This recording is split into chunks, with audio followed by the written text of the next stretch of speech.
Now, Derek Chauvin also facing federal charges relating to the arrest of a 14-year-old boy in 2017. As our Leah Bino explains, the indictment shows distinct similarities between that case and the arrest of George Floyd.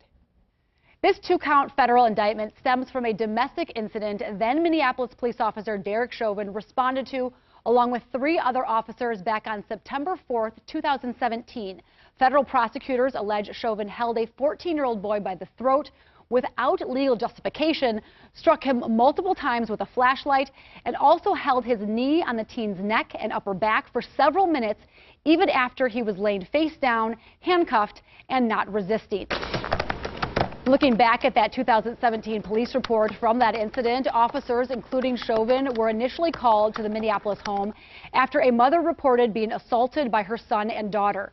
Chauvin writes in his report, when the 14-year-old boy was advised he was under arrest, the teen displayed active resistance, was flailing his arms, backed into a corner, stretched out his legs, and was approximately 6'2", at least 240 pounds.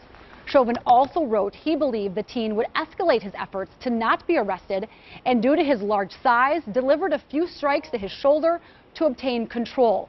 As the struggle continued, Chauvin reports after they got one handcuff on the teen, he applied a neck restraint and then was able to roll the juvenile male so the cuffing could be completed. Again, this all comes from what Chauvin wrote in his report. Now, since submitting that description, the state obtained the body-worn camera video from that 2017 incident while they were still preparing the case involving George Floyd. Through a memorandum, state prosecutors indicate the video shows a far more violent and forceful treatment of the child than Chauvin described. The video, which has not been made public, apparently shows Chauvin making no attempt to speak with or explain the situation to the 14-year-old and grabs the teen just 33 seconds after the other officer first told him to come out of the room. Chauvin hits him in the head with a flashlight 8 seconds later. Then barely a minute after first entering the bedroom and the other officer indicating he did not have a taser, Chauvin applied a neck restraint, causing the teen to lose consciousness and go to the ground. The teen is then placed in the prone position and handcuffed behind his back.